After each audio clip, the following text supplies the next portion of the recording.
The first strike, the cargo hauler Blue Horizon drifted through the asteroid belt between Mars and Jupiter, its crew of 12 going about their routine duties. Captain Marcus Webb sat in the command chair, watching the scanner display with half-closed eyes. 20 years of hauling ice and minerals had taught him that space was mostly boring. "Another 14 hours to the Jupiter station," said his co-pilot. A young woman named Rita Chun. She yawned and reached for her coffee. "I swear, this route gets longer every time." Marcus smiled. "That's what you said last week." The ship's scanner operator, an older man named Tom Harris, sat up suddenly. "Captain, I'm picking up something odd. Multiple contacts, moving fast." "Really fast? Pirates?" Marcus asked, though he doubted it.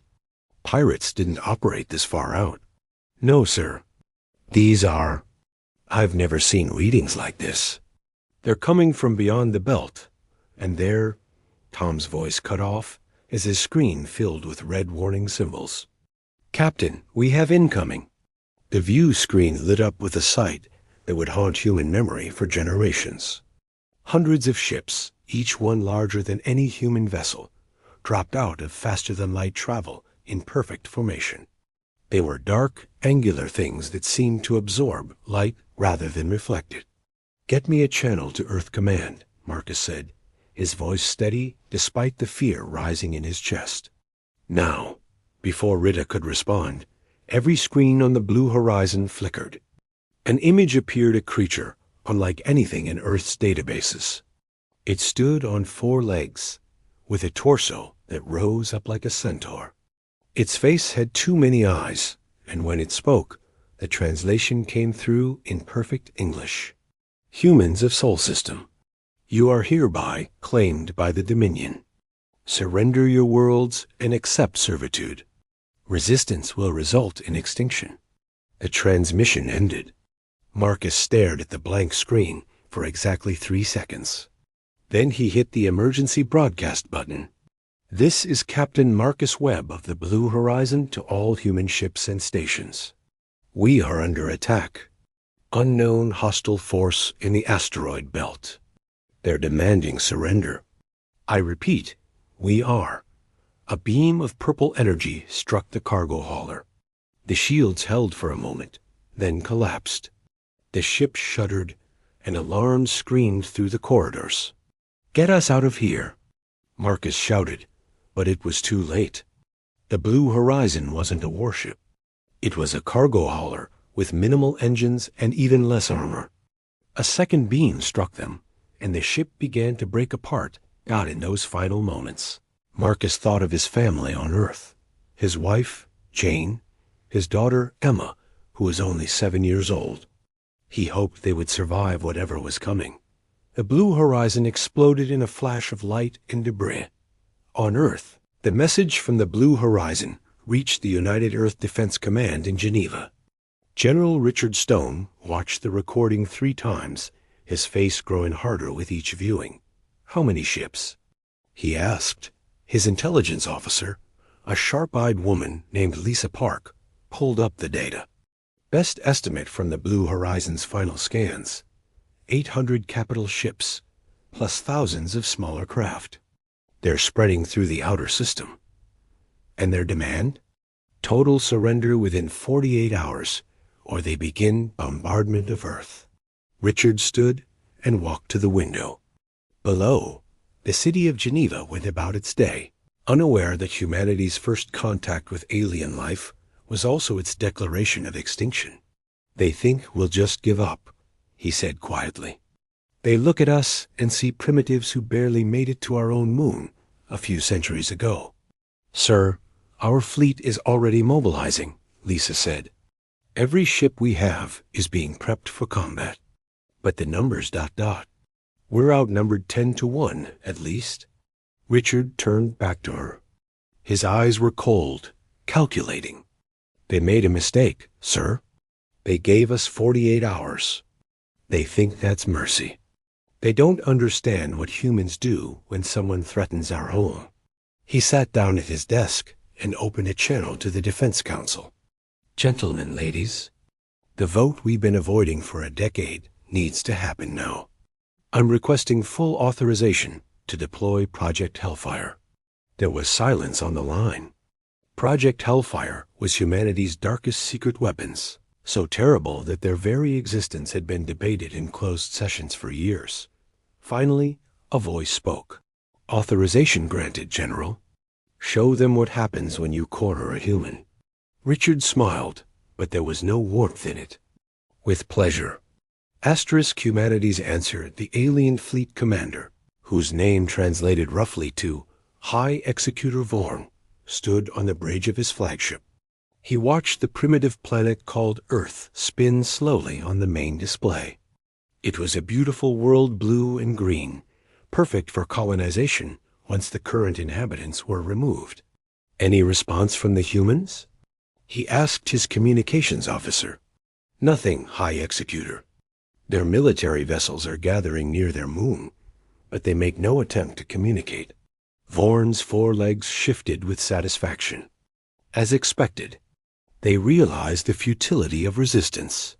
"Begin scanning their major population centers. We will need to know which cities to spare for labor camps." His tactical officer, a younger warrior named Kelm, stepped forward.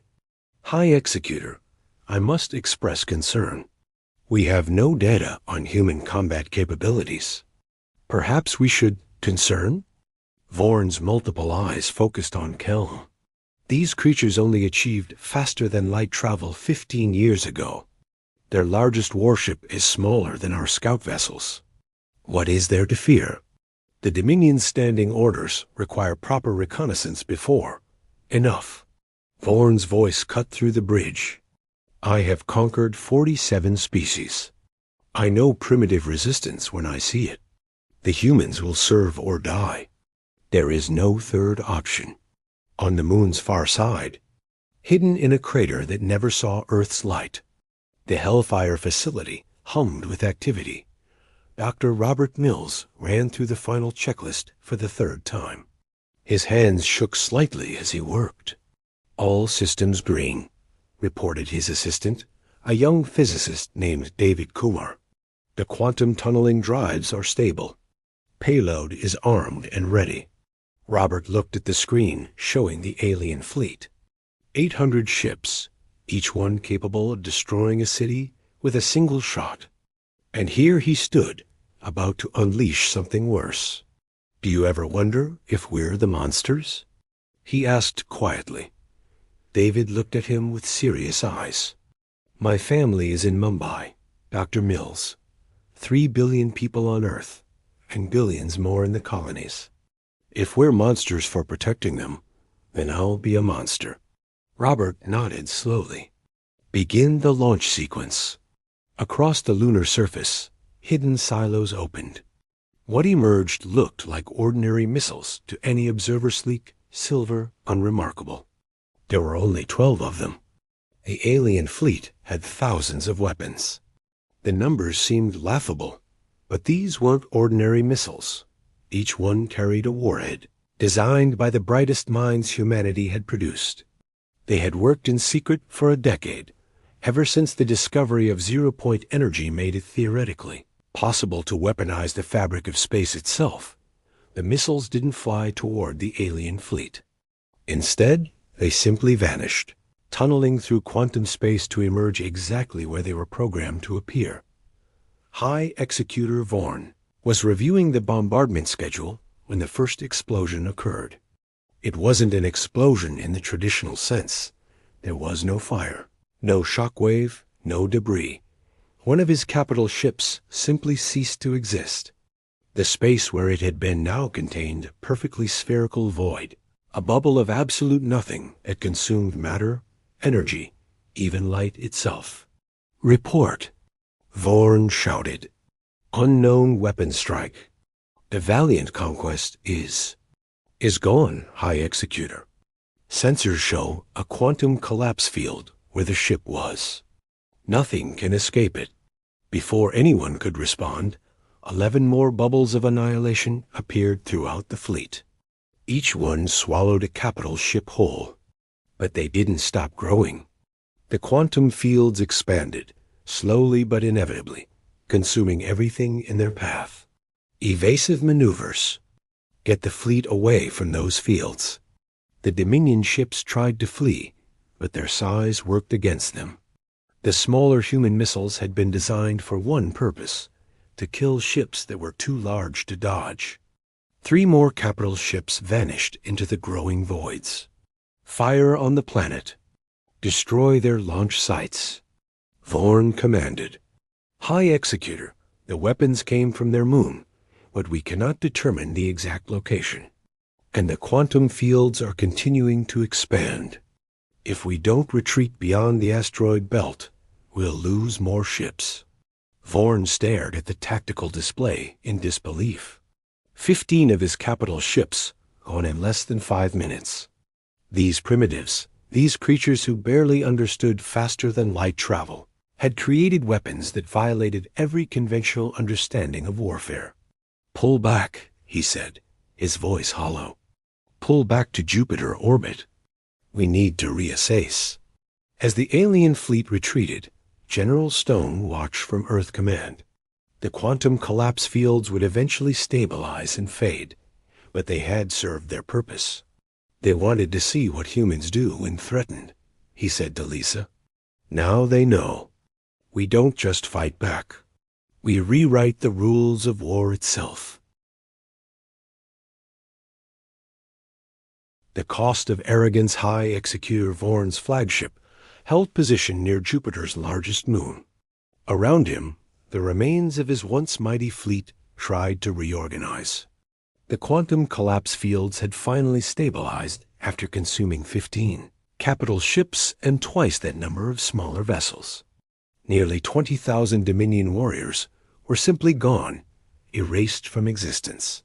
"Status report," Vorn demanded, his voice tight with barely controlled rage.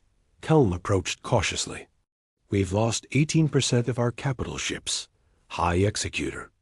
Morale among the fleet is ... troubled. Many commanders are requesting permission to withdraw from this system entirely." "Withdraw?" Vorn's eyes blazed. "We are the Dominion. We do not flee from primitives who got lucky with experimental weapons. How many more of those quantum missiles do they have?" "Unknown, High Executor. Our intelligence suggests they may have exhausted their supply. Such weapons would require enormous resources to produce." Vorn studied the tactical display. The human fleet was still gathered near their moon, perhaps. 200 ships total, none larger than a Dominion cruiser.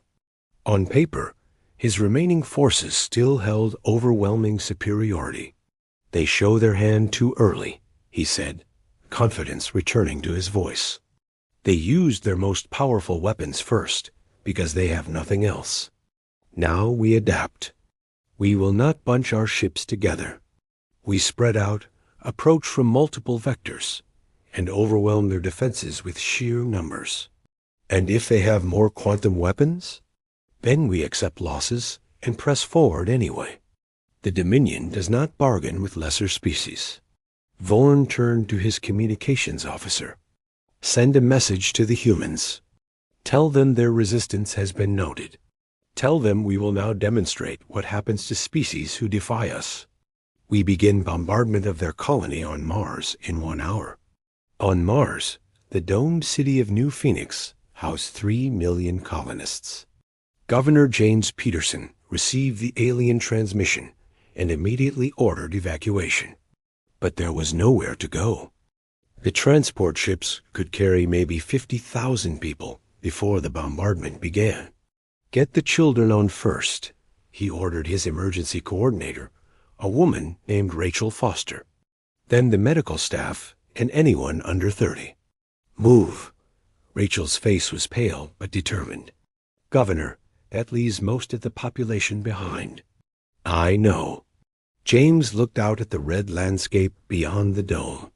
His wife was out there somewhere, helping load the transports. "But we save who we can.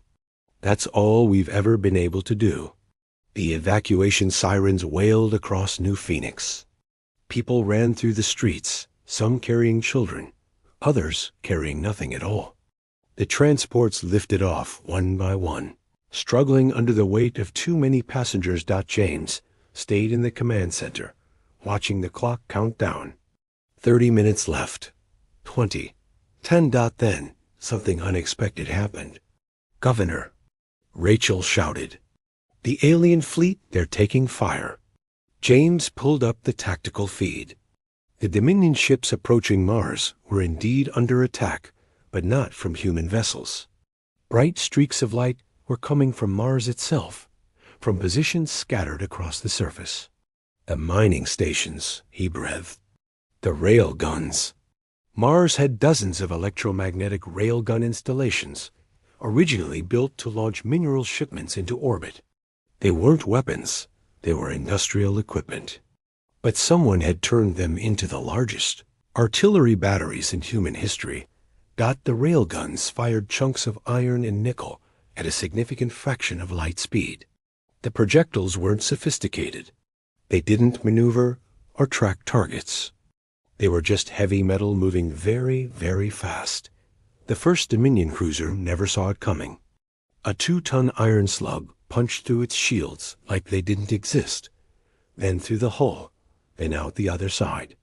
The ship tumbled, venting atmosphere and bodies into the void. More projectiles followed. The railguns couldn't aim with perfect precision, but they didn't need to. They simply filled the space around Mars with metal traveling at relativistic speeds. Any ship that tried to approach faced a wall of kinetic death. "Pull back." Vorn screamed across the fleet channel. "All ships retreat from Mars orbit immediately." 3 more ships died before the order was executed. The Dominion fleet fled back toward Jupiter, leaving the Mars colony untouched. In New Phoenix, James Peterson sat down heavily in his chair. The evacuation transports were returning, bringing people home. They had survived. "They turned mining equipment into weapons," Rachel said, disbelief in her voice. "Who thinks of that?" James smiled grimly. "Humans do. When you threaten us, we turn everything into a weapon. Our tools, our industry, our science, everything becomes part of the fight." He opened a channel to Earth Command. "General Stone, Mars reporting. The colony is secure." The railguns performed beyond expectations. Stone's voice came back steady and cold. "Good, because this is just the beginning. Vorn wants a war? We'll give him one he'll never forget." Asterisk, the hunters become the hunted. High Executor Vorn's bridge had become a place of tension and fear. His officers moved quietly, speaking in whispers. The mighty Dominion fleet that had entered the Sol system with such confidence now huddled near Jupiter, licking its wounds. "Casualties?" Vorn asked. Kelm consulted his datapad. 23 capital ships destroyed, 41 damaged. We've lost nearly 30% of our effective combat strength. High Executor, I must again recommend recall for reinforcements or withdraw entirely. No, Vorn's voice was flat. The nearest Dominion fleet is 6 months away. If we call for help, the Council will see it as failure. My failure. He turned to face his officers. We still outnumber the humans. We still have superior technology. We simply need to be more careful. High Executor, the sensor officer interrupted. We're detecting multiple human vessels departing from their moon. Small craft, perhaps fighters or scouts. They're heading into the asteroid belt. Vorn studied the display. The human ships were tiny, single-pilot craft, from what the sensors could tell. They're running, hiding among the rocks, like the cowards they are. Let them go. Focus our scans on Earth and Mars. Those are the prizes. But Kelm was frowning at his own display. High Executor, these human craft are moving in organized patterns. They're not fleeing. They're taking up positions throughout the belt. Positions for what? Those ships are too small to threaten us. The answer came 30 minutes later. The Dominion fleet had spread out across Jupiter's orbit, exactly as Vorn ordered. No more clustering. No more easy targets for quantum weapons. Each ship maintained a distance of several thousand kilometers from its neighbors. That's when the first mine detonated. It had been floating in the asteroid belt, looking exactly like the millions of other chunks of rock and ice. But when a Dominion destroyer passed within range, it activated. The explosion was conventional, no exotic physics, no quantum collapse fields. Just a massive amount of chemical explosive packed into a hollowed-out asteroid. The destroyer's shields held, but barely. Before the ship could react, 5 more mines detonated in sequence, each one positioned perfectly to catch the destroyer as it tried to evade. The shields failed. The final explosion tore the destroyer apart. "Mines!" Keln shouted. "The asteroid belt is full of mines." The human craft were deploying them. Vorn felt ice in his blood. "How many?" "We're detecting. Hundreds, High Executor. Maybe thousands. They're scattered throughout the entire belt, disguised as natural debris. Our sensors can't distinguish them from regular asteroids until they activate." Another explosion lit up the tactical display. Another ship damaged. The Dominion fleet was trapped. They couldn't advance toward the inner planets without crossing the belt. They couldn't retreat without looking like cowards. And they couldn't stay where they were without eventually running low on supplies. Send scout ships through the belt. Plot safe corridors to the minefields. High Executor, the humans in their small craft, are still active. They're hunting our scouts. And they were. The human pilots, in ships no larger than atmospheric fighters, had become ghosts in the asteroid field. They knew every rock, every shadow, every hiding place. When Dominion scouts entered the belt, the humans struck from ambush with missiles and rail guns, then vanished before the larger ships could respond. Commander Alice Turner sat in the cockpit of her fighter, watching a Dominion scout ship drift past her position. She had wedged her craft into a crater on a spinning asteroid, and the scout sensors couldn't pick her up from the background noise. "This is Hunter 3 to all units," she whispered into her comm. "Target acquired. Sector 77 Delta. Preparing to engage." "Hunter 3, this is Hunter Leader," came the response. "Confirmed. Hunters 5 and 8 are in position. Execute on your mark." Alice waited until the scout ship was perfectly positioned. Mark. 3 human fighters emerged from hiding simultaneously, firing missiles from point-blank range. The Dominion scout never had a chance to raise shields. It exploded in a brilliant flash, adding more debris to the asteroid belt. "Scratch 1 scout," Alice reported, already moving her fighter to a new hiding position. Returning to patrol. This was the new reality. The Dominion controlled the outer system. Humans controlled the asteroid belt. And neither side could break the stalemate without paying a terrible price. On Earth, General Stone watched the tactical updates with grim satisfaction. They came here expecting an easy conquest. They thought we'd be terrified of their big ships and advanced technology. He turned to Lisa Park. But they forgot something important. Humans didn't become the dominant species on Earth by being the biggest or strongest. We did it by being the smartest, the most adaptable, and the most stubborn. We're persistence hunters. And now they're the prey. The breaking point 3 weeks had passed since the Dominion fleet arrived in the Sol system. What was supposed to be a simple conquest had become a nightmare. High Executor Vorn stood alone in his private quarters, staring at casualty reports that made his blood run cold. 42 capital ships lost. Nearly 100 smaller vessels destroyed or disabled. 60,000 warriors dead. And they had not conquered a single human world. The humans, meanwhile, had lost perhaps 30 ships total. Their strategy was maddening. They refused to engage in open battle. Instead, They used mines, ambushes, railguns, and those terrifying quantum weapons whenever Dominion ships clustered too closely. Every day brought new losses from tactics the Dominion had never encountered. A chime at his door interrupted his thoughts. Enter. Kelm stepped inside, his posture showing exhaustion. High Executor, we've just received a transmission. The humans wish to communicate. They're offering surrender? No, sir. They're offering us a chance to leave. Vorn's eyes narrowed. Show me.